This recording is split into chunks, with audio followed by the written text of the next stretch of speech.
Joining us now, great to welcome a woman who's put together a very interesting and very helpful series. It's called The Reading House, and it's a series of books that is going to come out throughout 2021. The first series has come out this week as we talk. This is letter recognition A through L. It's teaching kids, young kids, how to read. We're joined today by Marla Conn. She's a reading educator, and she joined us by telephone today. And Marla, great to talk with you. How are you? I'm great. How you doing? I'm doing great. I understand you put in quite a few years in the New York City school system. So if anybody can teach the New York schools is doing a great job. I grew up in New York. You've seen it all. Yes, it was an amazing experience. I have, and it was the best years of my life. It was great. Are you still up there, or are you in a different state now? I'm in St. Louis now. Oh, St. Louis. Okay, I didn't know where you were from now. I didn't see in the notes. Yeah, okay, great. Yeah, I'm in St. Louis now. I'm in the Midwest, consulting with publishers and how educators use trade books in the classrooms, leveling and writing some early books for beginning readers and all that fun stuff. Well, great. I remember, when I was in elementary school, they had those early readers that, I guess first grade was when we first got those. And just looking through the box that they sent me with these, totally different and a little more easier. I wish I had these back then. Even though ours weren't bad, but these seem like they're a lot more fun. Yeah, they're fun and they're repetitious. Which is great, which I think is, one of the biggest things that we lack in teaching early reading is, we feel that if we, have too much repetition, it's boring. But the truth is, children like to feel successful real fast. And the only way to do that and increase self-confidence is to be repetitive. And it also helps them learn words. So why not? I should say this is for children ages 4 to 8, and this is kind of letter recognition, I guess is the right term, right? And phoneme, we used to call it phonics, but I guess that's the same thing, right? Sounding out the letters? Well, yeah, so the letter recognition and print awareness is the real first stages. So, just pretend like, children really have no past experience and you're introducing a letter, which is just a symbol. And so they have to actually learn that that's an A, a B, a C, and that it stands for a sound. Mm-hmm. And in the very beginning, in pre-K, when I taught first grade, I was teaching differentiating letters and numbers. I mean, that's a real thing. There are some kids that aren't exposed who don't know the difference between a number 2 and, let's say, a letter B. Right. So the first place we start is in letter recognition and discrimination, knowing a capital A and a lowercase a and matching those up. And so those are the first 2 boxes, and understanding that those symbols have a name and they have a sound. And so we go through the sounds.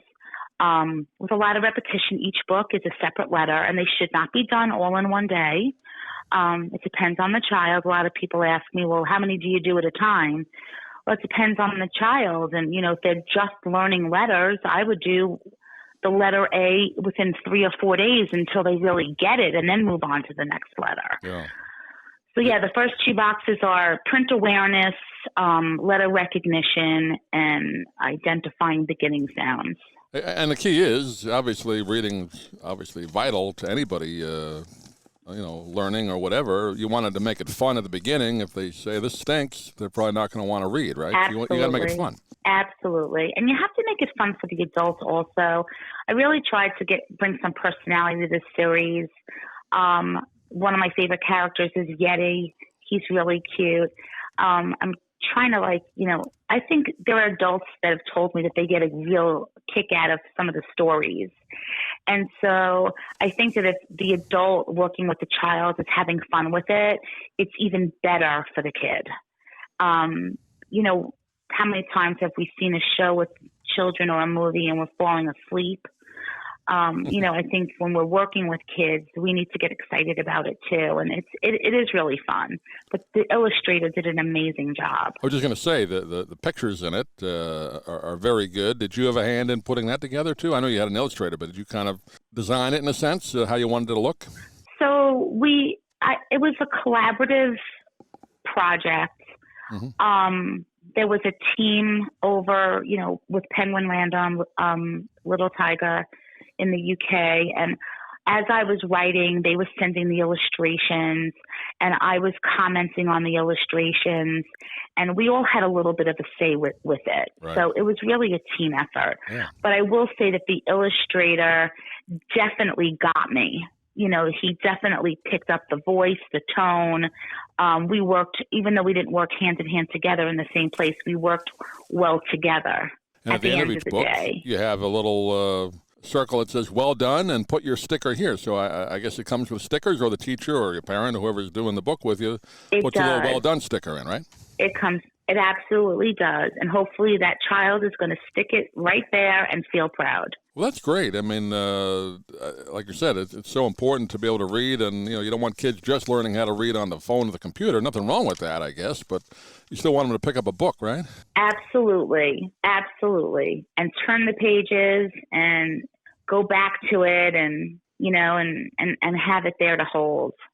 Now, as we talk today, the first book comes out, the first box, I should say, of a series of books. This is going to be out through the entire year, every month or so, or how's that going to work?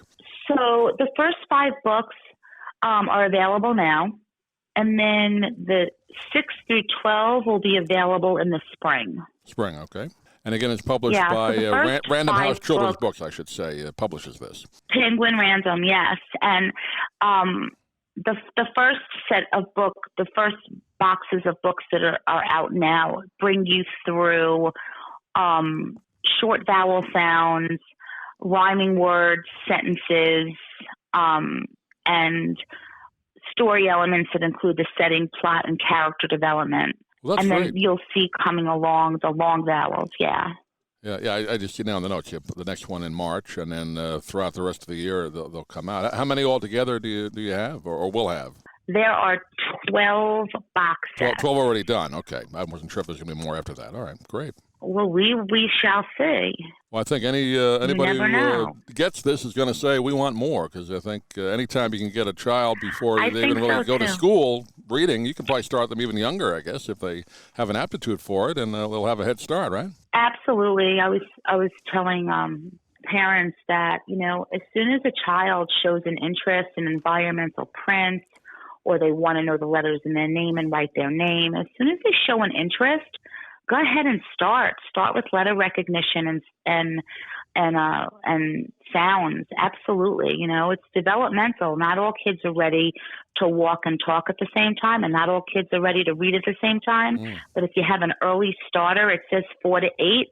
If you have a 2-year-old or a 3-year-old that wants to start reading, go ahead. The Reading House is the title, and first series just out now as we talk. Letter Recognition A to L, and Marla Conn has been our guest. Marla, we're just about out of time, but give out a website or wherever people can get this that you want to direct them to. rhckids.com.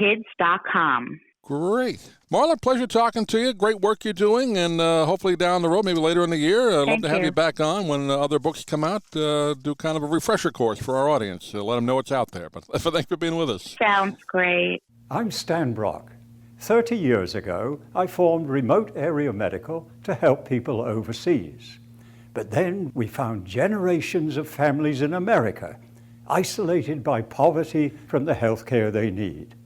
Together, we can take dental, vision, and medical help to 1 million adults and their kids, right here at home in the United States of America.